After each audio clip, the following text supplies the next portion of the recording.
예, 오늘은 35장인데요. 35장은 이제 다시 이스라엘 백성들에게 모세가 명령하는 내용들입니다. 자, 우리가 다시 좀 상기해야 될 것은 첫 번째, 하나님께서 이스라엘 백성들이 송아지 우상에게 우상을 숭배하고 절하기 전에 하나님이 이미 언약들을 다 주셨습니다.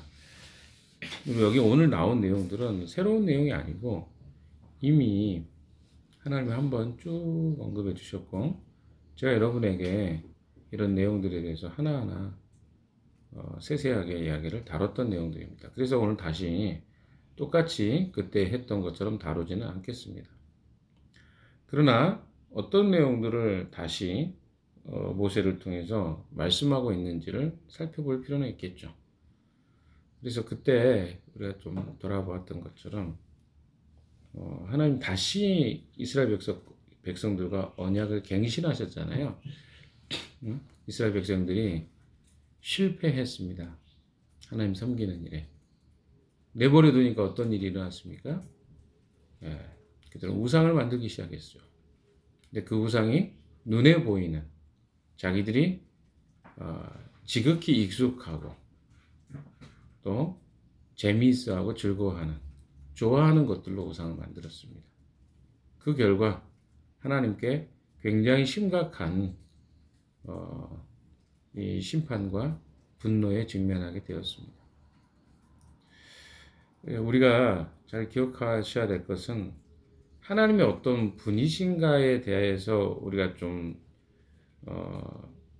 알아가고 또 그 하나님을 그렇게 인격으로 섬겨야 되는데, 인격체가 아니라 잘 몰랐던 거죠. 이스라엘 백성들이 하나님 어떤 분이신지. 그러다 보니까 잠깐 눈에 보이는 리더가 시내산에 들어가서 40일 동안 보이지 않게 되니까 그 본능이 발동한 거죠. 불안했으니까 그렇지 않겠어요? 40일 정도 리더가 안 보여버리니까 굉장히 극심한 불안이 생깁니다. 그래서 우리가 지금 여기 왜 있나 부터 시작해서 40일의 그 기간이 마치 몇 년의 시간처럼 느껴졌던 것 같습니다. 이스라엘 백성들에게.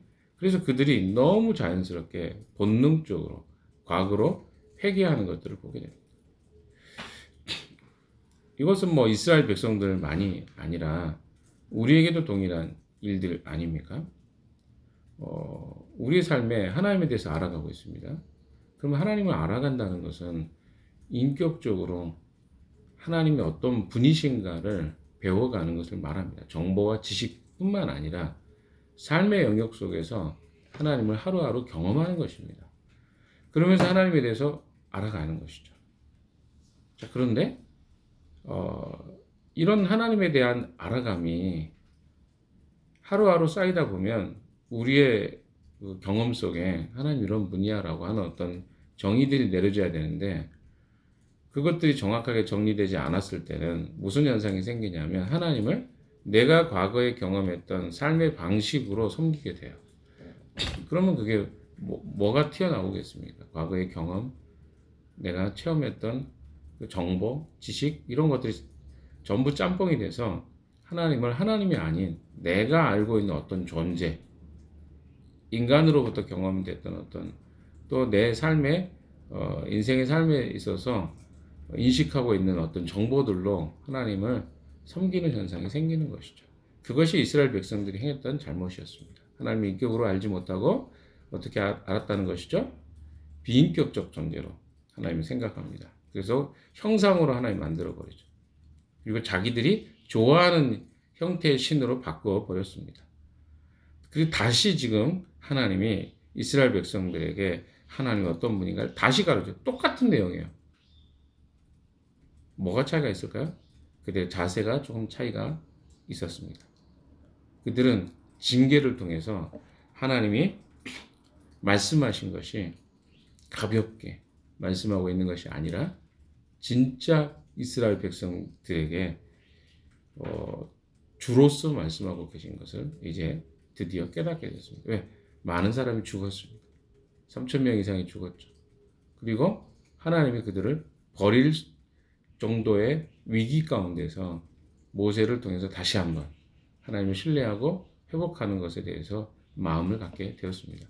그리고 하나님이 주시는 이야기들을 듣기 시작합니다. 그게 바로 35장에 나오는 이야기입니다. 자, 이제부터 35장을 들어가 보도록 합시다. 모세는 이스라엘 자손의 온 회중을 모아놓고 모두가 모였을 때 이야기합니다. 이것은 어떤 한 사람이 아니라 모두가 들어야 될 이야기였습니다.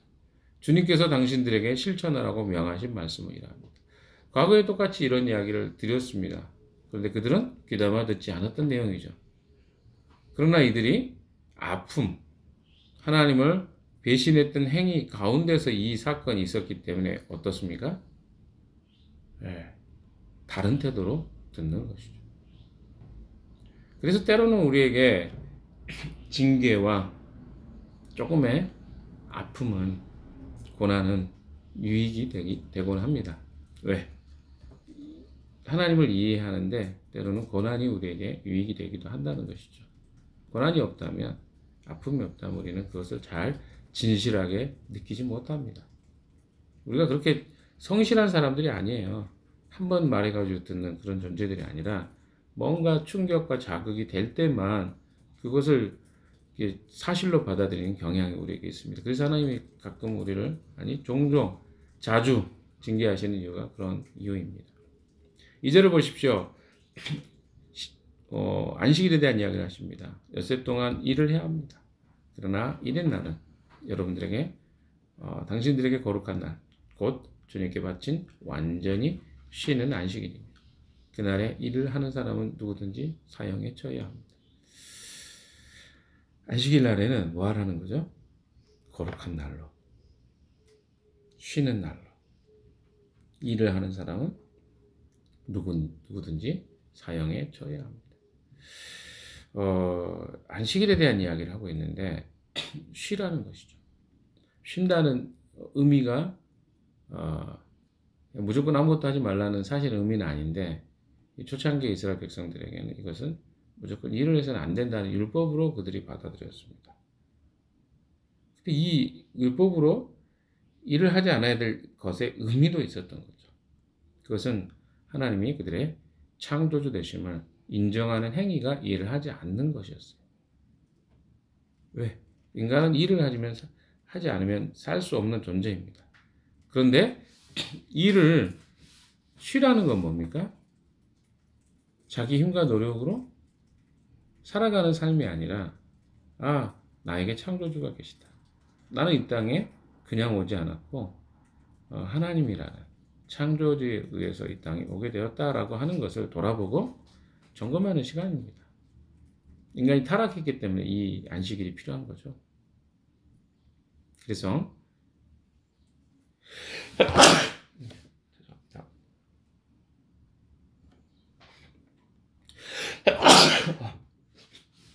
안식일에 쉬라는 이야기를 먼저 하고 있습니다.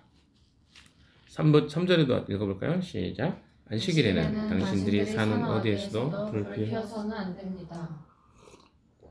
안식일에 하지 말아야 될 것은 또 일하지 않는 것뿐만 아니라 불을 피워서 안 됩니다. 안식일은 보통 금요일 해가 질 때부터, 그렇죠? 다음날 해가 질 때까지 하루입니다. 그동안에는 뭘 하면 안 돼요? 불을 피워서는 안 된다. 이것을 행하는 것을 통해서 어때요? 하나님이 우리의 창조주 되심을 인정하는 하루의 시간을 보내는 일주일의 하루입니다. 자, 4절의 말씀도 한번 읽어볼까요? 시작. 모세가 이스라엘 자손의 온 회중에게 말하였다. 이것은 주님께서 내리신 명령입니다. 당신들은 각자의 소유 가운데서 주님께 바치는 예물을 가지고 오십시오. 바치고 싶은 사람은 누구나 주님께 예물을 바치십시오. 금과 은과 동과 정색실과 자주색실과 홍색실과, 이거는 천연 소재의 천과 또 털과 가죽이죠. 그 다음에 붉게 물들인 수대한 가죽과 돌고래 가죽과 아카시아 나무. 이게 지금 뭡니까? 예식에 필요한 향품, 또 예복과 가슴바귀에 박을 홍옥수와 그 밖에 보석들을 어떻게 하라는 거야? 스스로 헌납하라는 거야. 헌납이 뭡니까? 스스로 하나님께 드리는 것입니다.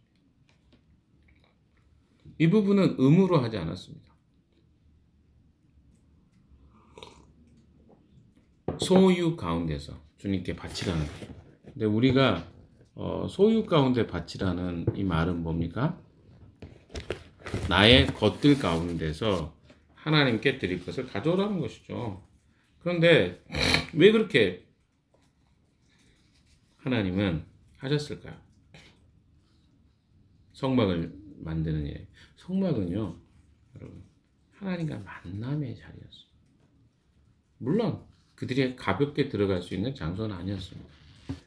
그러나 그 만남의 자리에 필요한, 그죠? 그 만남의 장소를 만드는 것에 필요한 성막에 들어가는 물품들 같은 경우는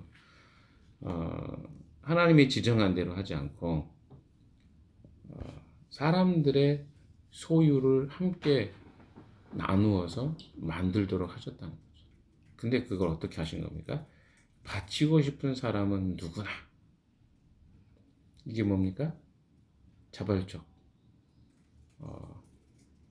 헌납이죠. 그러니까 하나님과 만나면요, 자발적인 거예요. 왜냐하면 인격이시기 때문에 그렇습니다. 제가 계속 인격이라는 표현을 쓰죠. 하나님은요,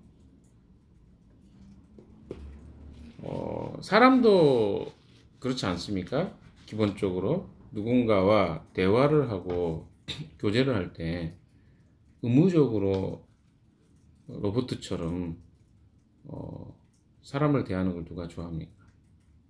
그 사람이 누구인지, 그리고 그 사람의 전인격적인 관계 속에서 관계 맺기를 원합니다. 근데 우리가 일반적으로 만나는 세상은요, 그냥 형식적으로 만납니다. 되게 깊이 따뜻하게 만나는 것 같지만 형식적으로 만날 수밖에 없습니다. 왜 그렇습니까? 안전하지 않다고 생각하기 때문에 그래요. 그러니까 사람들은 사회생활 속에서 만나는 대부분의 사람들은 나라는 사람을 뭐 좋아하는 느낌 받을 수도 있죠. 그러나 기본적으로는 무슨 생각을 해요? 조심합니다. 안전하지 않기 때문에 그래요. 우리는 안전한 곳에서만 자기 자신을 보여줍니다. 그건 인격적으로 서로 대하는 건 아니죠. 인격으로 대한다는 것은요, 하나님의 그 우리를 창조하신 성품대로 살아가는 것입니다. 하나님은 이스라엘 백성들과 그런 인격적 교제와 관계 맺기를 원했습니다. 소유의 많고 적음이 아니었어요.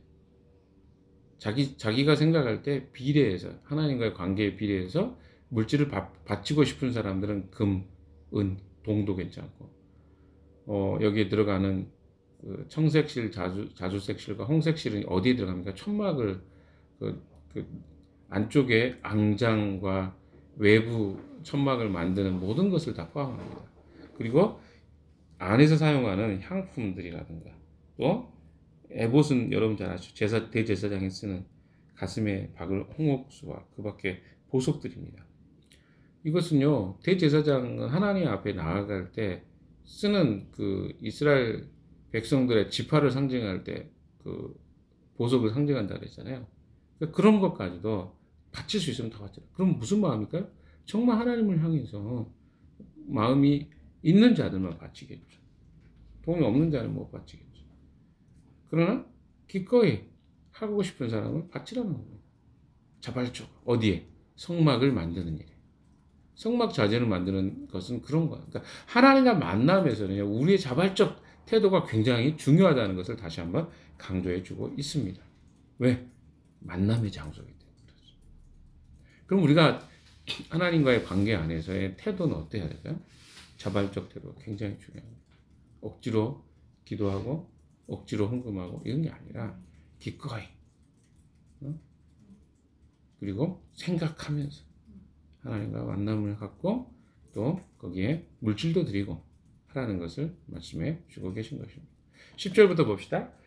당신들 가운데 기술 있는 사람 모두 와서 주님께서 명하신 모든 것을 만드십시오. 여러분, 인간의 최고의 특권이 뭘까요? 그렇죠? 하나님께 사용되는 거예요. 왜? 하나님 우리 창조하셨기 때문에. 그 창조주가 원하는 대로 쓰임 받는 거예요. 그러니까 창조주가 우리 개인에게 다 뭘 주셨습니까? 은사를 주셨어요. 각양각색의 은사를 주셨어요. 그런데 하나님은 어때요? 회막 기구를 만드는 일에 기술자들에게 초청하십니다. 여기 와서 기술 있는 사람들은 주님께서 명하신 것을 만드십시오. 그게 뭡니까? 회막에 주님 만나는 자리에 사용되는 기구 만드는 일에 뭐가 쓰여져? 자기의 기술이 사용되는 거죠. 이것보다 더 큰 영광이 있을까요? 근데 여기에는 분명히 이 기술을 기꺼이 드린 사람이 있었을 것이고 어떤 사람들은 그것을 주저주저 했을 것입니다. 여러분은 어디 쪽에 속할 것 같습니까? 기꺼이 주님의 사람이 되어서 쓰임받는 것보다 더 큰 축복은 없습니다. 하나님은요, 우리의 기술을 하나님 나라를 위해서 사용하길 원하십니다. 여러분의 기술을 통해서 여러분의 이름이 드러나고 여러분의 영광을 받는 게 아니라 무엇을 위해서? 하나님 나라를 위해서. 근데 오늘날 우리 교회들이 어떻습니까? 이용하죠. 서로 이용합니다. 자기 영광을 위해서. 그러니까 내가 가지고 있는 재능과 기술들이 하나님의 영광이 아니라 서로 이용되는 도구로 쓰여지면 아무 의미가 없는 거예요. 여러분 재능이 있어요. 다 각자마다. 없다고 말하지 마십시오. 하나님은 은사를 다 주셨습니다. 그런데 그것이 어떻게 드려질 때 의미가 있어요? 하나님께 가치 있게 기꺼이. 그런데 그것으로 내 영광을 취하고 내가 이거 잘해. 자랑해서 뭐 하렵니까? 아무 의미가 없어요. 그렇게 드려지면. 자기 영광이 드러나는 게 아니고 하나님의 이름을 드러내는 일에 여러분의 은사가 사용될 때 가치가 있다니까요. 그래서 하나님이 이렇게 모세를 통해서 그 기술 있는 사람들을 초청하세요. 주님이 명하신 것을 만드십시오. 만들 것은 구체적으로 이야기합니다. 성막과 그 덮개와 그 윗덮개와 갈고리와 널판지와 가로다지와 기둥과 밑, 이거 다 공부했던 내용 아닙니까? 성막에 필요한 내용이죠. 12절에 증거궤와 그것에 딸린 채와 속죄판은 뭡니까? 그 안에 있는 그 언약궤 위에 부분이죠. 속죄판과 그것을 가릴 휘장. 휘장도 세 군데 있었죠. 첫 번째 휘장은 뭡니까? 성소와 지성소를 가림막이고, 그 다음에 성소의 입구 쪽이죠. 그 다음에 뜰을 들어갈 때 또 입구가 있었죠. 이런 것들을 만드는 것도 다 기술자들을 통해서 하는 거죠. 상과 상을 옮길 때 쓸 채는 나무를 이야기합니다. 손잡고 옮기는 하나님의 그 거룩한 기물들은 손으로 옮길 수 없었습니다. 쓸 채로 그 밖에 모든 기구와 상에 차려놓은 진설병이죠. 불을 켤 때 등잔대죠. 그 기구와 등잔과 등잔용 기름과 분향단은 향을 피우는 거죠. 단을 옮길 때 쓸 채와 예식용 기름과 분향할 향과 성막의 휘장과 제가 아까 이야기했던 내용들입니다. 번제단과 거기에 딸린 놋 그릇과 번제단을 옮기는 데 쓴 채와 모든 기구와 물두멍은 물을 담아두는 기구죠. 그 받침과 놋쇠로 했다고 그랬죠. 뜰의 휘장도 아까 제가 이야기했습니다. 그 기둥과 밑받침과 뜰의 정문 휘장과 성막의 말뚝과 줄과 울타리의 말뚝과 줄과 성소에서 예식을 올릴 때 입은 잘 짠 옷과 곧 제사장 아론의 거룩한 것, 그 아들들이 제사장 일을 할 때 입는 옷입니다. 네, 사랑하는 여러분, 오늘 내용들을 이렇게 쭉 보면요, 하나님이 다시 언약을 갱신하시면서 똑같은 이야기를 하십니다. 뭐 하라는 거예요? 하나님과 만나라는 거예요.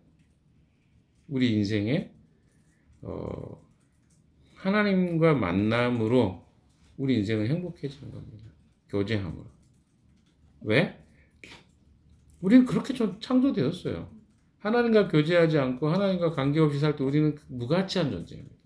그러나 하나님과 우리가 관계 맺는 순간에 우리는 거룩한 존재가 되고 의미 있는 존재가 되고 무엇입니까? 소중한 존재가 되는 거예요. 왜? 하나님 안에 우리가 해석되고 이해될 때 우리는 가장 행복한 존재로 부름받은 존재들이에요. 그래서 그 하나님과 우리는 교제함으로 하나님 만나도록 초청받은 사람들. 근데 거기에는 뭐가 필요하다는 거예요? 우리 자신이 드려질 필요가 있어요. 그러니까 값없는 희생, 헌신 없다는 것이죠. 값이 드려질 때 거기에 의미도 있고 가치도 있는 것입니다.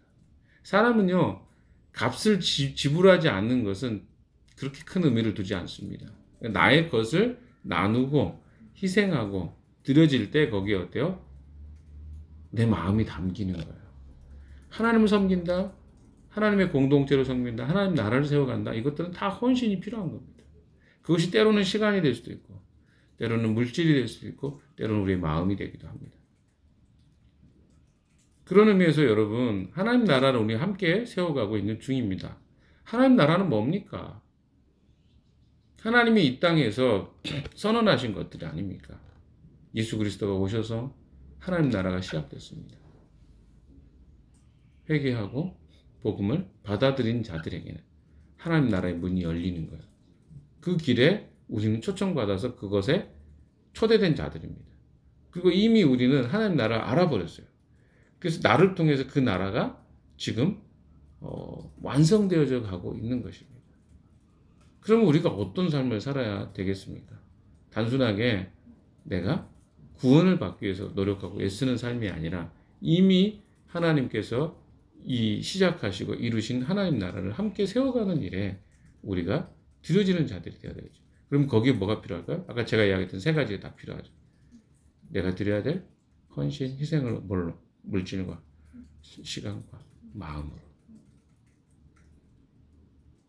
하나님의 교회를 통해서 우리 더불어이음교회라는 공동체를 통해서 그 일을 지금 진행하십니다. 다행인 것은 하나님께서 우리를 통해서요, 믿지 않는 찾는 이들이 요즘에 조금씩 옵니다. 너무 감사한 일이죠. 이 하나님 나라가 작동하고 있다는 원리라고 저는 생각해요. 만약에 우리에게 찾는 이들이 안 온다면 이건 굉장히 위험한 실험입니다. 우리는 공동체로서, 교회로서 역할을 못하고 있는 거예요. 하나님 나라 백성으로서의 역할을 못하고 있는 거예요. 그럼 우리가 하나님 나라에 동참한다는 건 뭘까요? 뭐 여러분이 직접 그런 찾는 이들을 찾는 일에 함께 할 수도 있겠죠. 그러나 많은 모두가 다 그렇게 하지 못할 수도 있습니다. 그럼 우리가 도울 수 있는 것은 무엇입니까? 그 찾는 이들이 우리에게 왔을 때, 또 내가 찾는 이들을 찾는 일에 시간과 물질과 마음을 쏟는 것, 또 찾는 일이 왔을 때 그들에게 관심과 마음과 시간을 쏟는 것. 여러분은 어떻게 하셨나요? 찾는 일이 왔을 때 내 자신만 돌아보고 살피면서 그들에게 관심을 못 가졌습니까? 그럼 여러분 지금 하나님 나라 이 일에 함께하고 있는 건 아니에요. 여러분 재능이 있을 거예요. 어떤 사람은 조금 친화력이 좋아서 그런 일을 할 수도 있습니다. 친화력이 안 좋은 사람이 억지로 하라는 게 아닙니다. 자기 은사가 무엇인가를 봐서 그런 일을 돕는 거예요. 작은 거라도. 그 하나님은 어떻게 하실까요? 소중히 여기십니다.